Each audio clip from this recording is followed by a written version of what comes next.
Que personne donc ne me fasse de la peine, car je porte sur mon corps les marques de Jésus-Christ. Mupanga ya moto. Le Dieu de paix!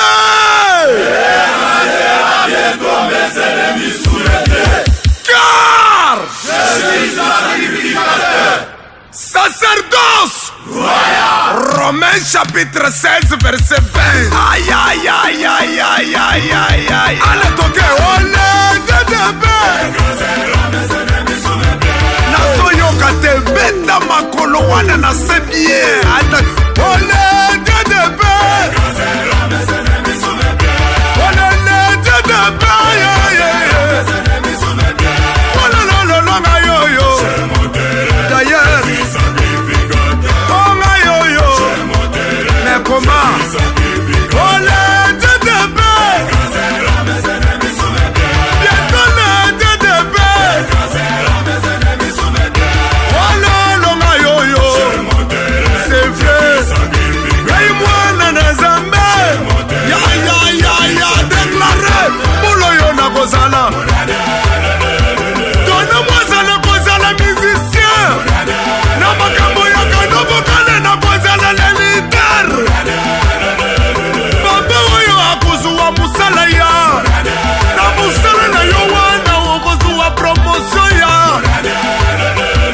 Yayo oyo akobala libala ya.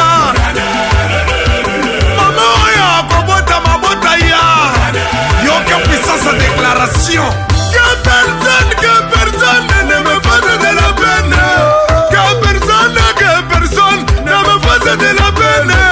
Car je porte sur mon corps la marque de Jésus, mon panga ya moto. Car je porte sur mon corps la marque de Jésus, mon panga ya yoto. Oya kochanga musapie, amonda mo panga ya moto. Oya kochanga musapi, amonda mo panga ya moto. Ata yena butu, amonda mo panga ya moto. Ata bibi ndogi, amonda mo panga ya moto. Azala okinitise, amona mopanga ya moto. Oh, azala nganga magicien, akota mopanga ya moto. Oh, mulo yo kozala. Sheribana kozala représentant. Mopanga ya moto kozala ministère. Mopanga yo kozala honorable. Yaya yo kozala député. Ministre ya Mula yo kosala makambo ya Mula yo kosomba lopango ya Mula yo kotonga ndako ya Mula yo kotambwisa mutuka ya